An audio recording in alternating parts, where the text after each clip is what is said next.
What's up, everybody, and welcome back to Dead Noise. I'm Chris, and thanks to the power of Zoom, I am here with Richard from the band Telepathy. How you doing today, sir? Yeah, I'm doing good. I'm doing good. How are you? So far, so good. We've been talking off camera a little bit already, so this has already been a ton of fun. But I'm really excited to get into the weeds of your upcoming album. Your new album, Transmissions, comes out March 28th via Pelagic Records. How excited are you for people to finally hear this album in its entirety? This build-up period's always a little bit strange, um, because it's kind of like half the record, not half the record, but there's three singles out, so people kind of have it, but it's still kind of ours a little bit. And pretty soon it's not going to be ours anymore. It'll just be everyone else's. But I'm really, honestly, I don't think we've ever been happier with the record we've made. So it's going to be really fun to release it and also to play it live. There's seven songs in total, but it's about an hour's worth of music because some of the songs are just really long. So as far as the live show goes, how do you go about making a set list and deciding what to play and what to cut out? If we're doing a headliner, then we'll play 70, 80 minutes. I think for the release shows that are coming up, we're rehearsing from now, so we're looking at doing the whole record and then a couple more songs after. Um, Nice. and in and in the future, we'll take a broad mix and see what works. With this album, how did the making of it kind of compare to other releases? Because I know with your previous album, Burn Embrace, that was written and recorded over the course of 10 months. If I'm not mistaken, it was made kind of like between tours that you guys had at the time. Yeah. So, what was the making of this record like in comparison? Um, it was totally different. With Burn Embrace, we did it, like you said, between tours, and we were writing between tours as well. So we'd go on tour, then we'd rent somewhere out in the countryside for a couple of days and write for 2 weeks, and then go back to our jobs, and then go on tour, and then come back to it. And with this record, we did everything ourselves. The three brothers in the band, they've got a place that's out in the countryside here with our own studio in it, and we just holed up there. And we took our time with this record. We didn't do any touring. We just focused on writing. And where in the past we've been really fortunate. So we've worked with a great producer, Gomez, in the past, and we'd go in there like your standard record cycle, and we'd spend 2 weeks or a month in the studio with him. This time, where we were doing everything ourselves, we had a lot of freedom to just explore things and make sure things were just as we wanted them. Not we There were no regrets. Like, oh, I wish we'd put an acoustic guitar here, or I wish we'd put a synth part here. This time we just did it all.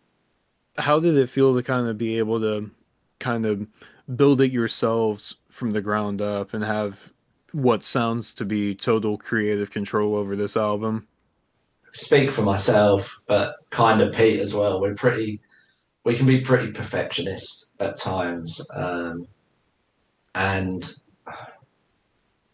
we really enjoy.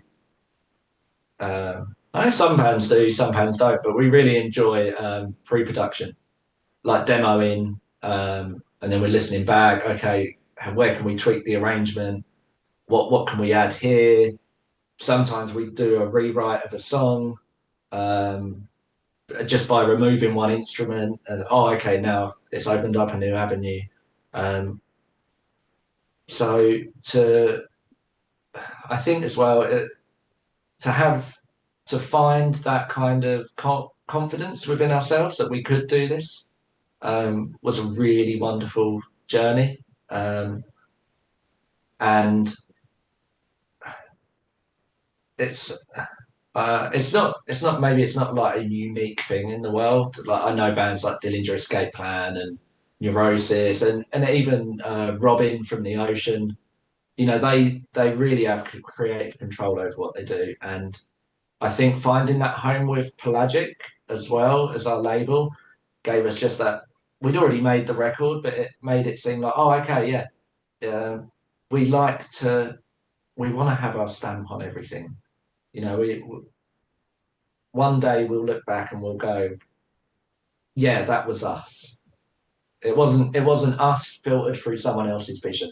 And with this album, you've had three singles come out preemptively. You had Oath, Augury, I hope I'm pronouncing that right. Yeah, yeah, And most recently it was End Transmission.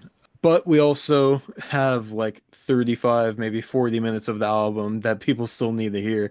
So yeah. which non-single tracks are you most excited for fans to hear?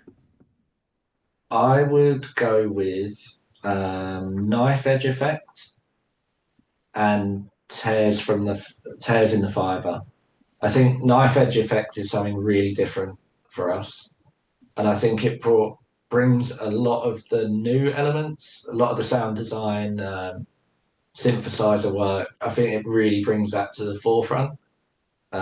And Tears in the Fiber is sort of like another more lengthy number, um, and that was really fun to write and record. Hopefully, people will dig it.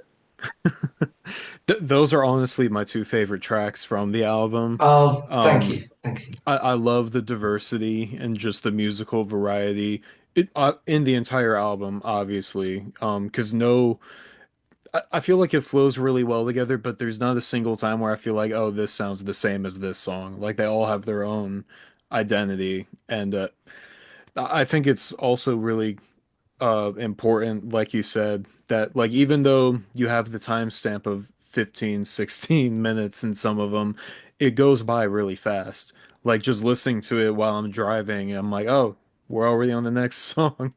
Because I like trying to mentally prepare yourself for like a 10-minute song, and then it just goes by like that. That's really kind, and that's what we hope for. Um, if we it's holding our attention as we write it, so um, I'm always pleased if it's holding other people's attention because it's a big ask. Like in and and I think we're in the band we're all aware of it that it's a big ask, especially in today's age. I mean, I'm certainly guilty of it, same as anyone else. Like flicking through your Instagram stories or um, like YouTube Shorts or whatever, and sometimes my attention span's getting shorter and shorter, Yeah, me and too. and and we just pop up and go, oh, there's a 16-minute song, enjoy. And someone as crazy as us at the label goes, let's make that a single. We go, all right then. So we get it, and yeah, it it's going to be enjoyable to see when it comes out. That kind of brought me to another question of like, how do you guys know when a song is done? Is it kind of just going off of a feeling, or is there a certain point in the songwriting process where you like know when to let a song breathe or when it should be cut back a bit? It's a mutual feeling that this is done, this is where it needs to be, or maybe it's that if we add any more, we'll be taken away. If that makes sense. Like Yeah. if we were to add another section from this, we'd be taken away from what's already there. And when we get to that point, we go, yeah. And sometimes it sounds like really artsy, but the song tells you where it wants to go. Um, and once we're done listening to that, then it's done. That's a really good point though, because even when I was a band kid in middle and high school, I was a trumpet Yeah, player, and so when I got into high school, we played a lot of jazz music, and with jazz was like the most rock and roll I could ever get just because I didn't play guitar or bass extensively. But with band and playing trumpet, like even my directors would tell me they're like, there's no rules. You gotta just Yeah, go yeah, with what the music tells you to do. And like you gotta go off of what it feels like you gotta do. yeah, It's a very impulsive thing. And being an instrumental rock slash metal act yourselves, I feel like those rules apply to you guys as well, more so than the bands that have vocalists, just because there seems to be a more structured songwriting pattern with writing to vocals. Maybe that's just yeah, me overthinking as an outsider, but it feels like you do have more musical freedom as an instrumental act. yeah. I definitely think if you're writing with a vocal in mind, once that vocal's there, you or certainly like in my experience, it's you pare back the instrumentation to make room for the vocal hook because the human voice connects with the listener so well. You want to do everything you can to support that. And with this band, with Telepathy, we don't have to we don't have to do that. We're pretty free to let it go wherever we want to go. There's obviously times that we'll fit the song to um, push a melody or push a drum part or something like that, but we don't have to pay attention to that stuff, which is it's lovely. I'm trying to think of how to phrase this because I feel like there's some sort of conceptual element to this album and there's some sort of narrative just going off of the music because like I said it all flows really well and cohesively together. Is there like a narrative to it or not really? Not so much like a narrative, like a through, like a plot.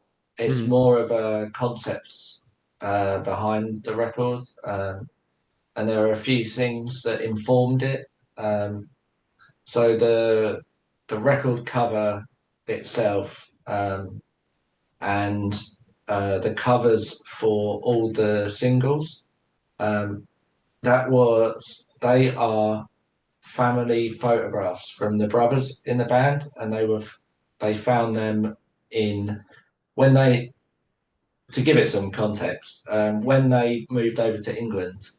They left behind their family left behind a house in the north of Poland by the beach, and over the course of like 18, 20 years that they've been living in England, that house become like dilapidated, run down, sort of collapsed in on itself. And I mean, we've actually been there when we've been on tour in Poland and seen it and stuff like that.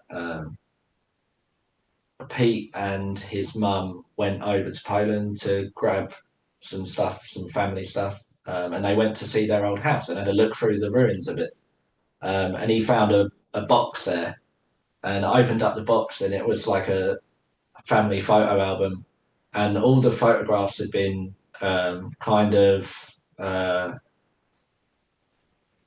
I suppose the nice way would be to say relict by nature. They've been worn down and aged, um, and he brought that back and he scanned a bunch of them to show us, and they were all from the 70s, 80s, I believe, in Poland. And when he was showing us, we all went, that should be the record cover. That looks like the record sounds. And that kind of informed like more of a loose concept around the record of like transmissions, like the title itself of things, where like a like it's like a transmission from the past to now. And when we were looking at the photograph, we were like, this looks futuristic. So like, where could it come from? And all the audio samples that are throughout the record, they are from different time periods, and it fits a loose concept of um, I think awareness um, of um, a sense of wonder at synchronicity in a way. Part of it, when we saw that photograph, we didn't know what the structure was. So in our minds, it was like, so we know this is from the past, but it looks like almost like a futuristic radio tower. Oh, I mean, we later found out what it really was, which is a monument to ship workers that were killed in communist Poland. Wow. Um, so even in a way, that's a transmission of something. Um, but when we first looked at it, we were like, it brought, I want to say, like a film like, you're talking about film school, film like Blade Runner, Mm. where it is incredibly futuristic, but it's also nostalgic. Um, like where in, I'm going to sound really nerdy now, but where in that film, it's like, um, so we're in the future, but he's kind of longing for a humanity from the past. That's what we saw when we were looking at that photograph. Like, is it the future? Is it the past? Is it the present? We don't know, but it had an atmosphere and um, something about it that made it timeless. Which for me, it's always a great thing with record covers.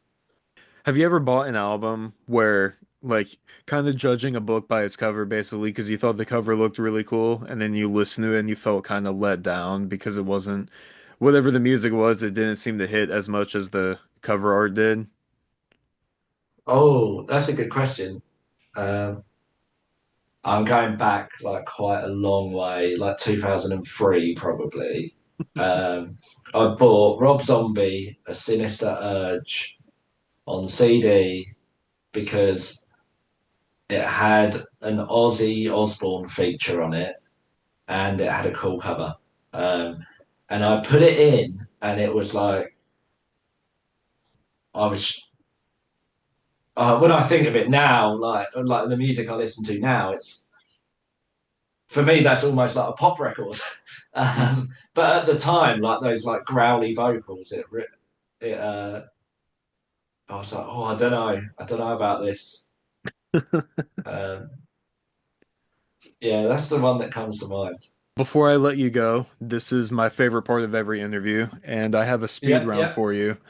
Okay, Um, yeah, sure. I got 5 questions. If you want to elaborate, you can. I'm not too strict with the speed part. Um, the first question, your favorite song to play live, Oh, at the moment, in transmission, your most embarrassing moment on stage, we played at a festival in the Netherlands called Into the Void, and I'm pretty sure the cabinet blew, like the speaker cabinet blew, and vaguely remember one of the techs trying to unplug and re-plug in a speaker, and the amp was on, and it's quite dangerous. And I can remember shouting at him, like, try over the band, like while we're playing in the middle of a show, like, you're gonna fucking electrocute yourself. So that weren't my proudest moment. I also remember back when we were touring in like 2017 or something, and we had a microphone on stage, just to say the end of the show. Thanks, we're Telepathy. See you later. Um, and the microphone electrocuted our bass player in the face. So that was quite funny.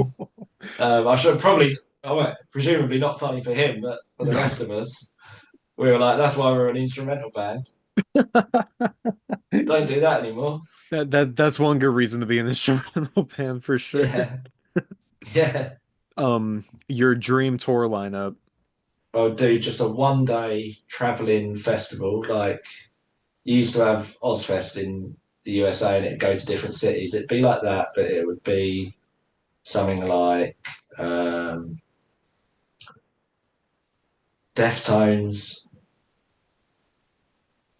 The Cure, Tool, the Melvins, Killing Joke, um,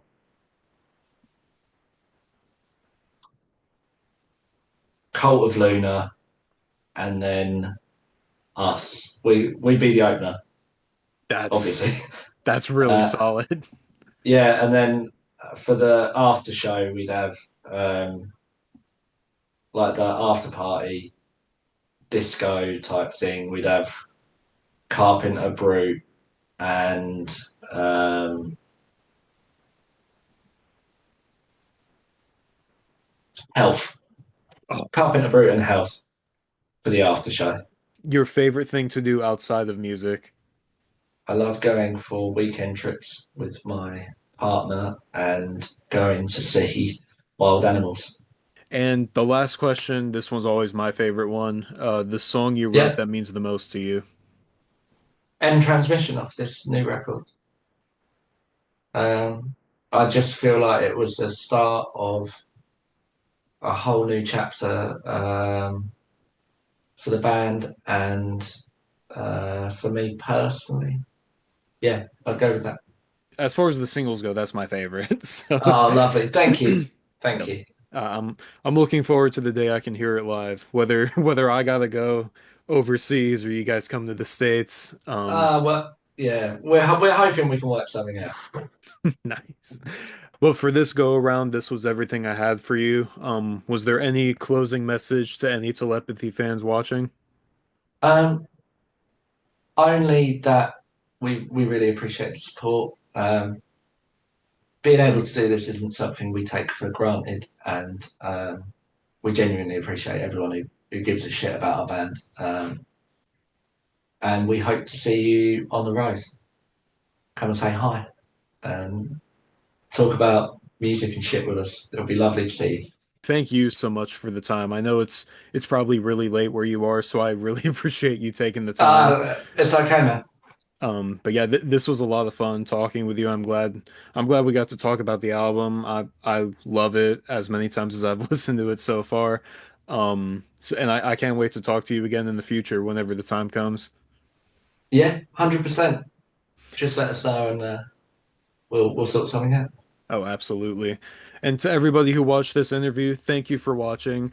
By the time the album comes out, if you haven't streamed Telepathy's new album, Transmissions, at least 5 times in the day, you're doing something wrong. So please check out Telepathy's new album, Transmissions, out March 28th.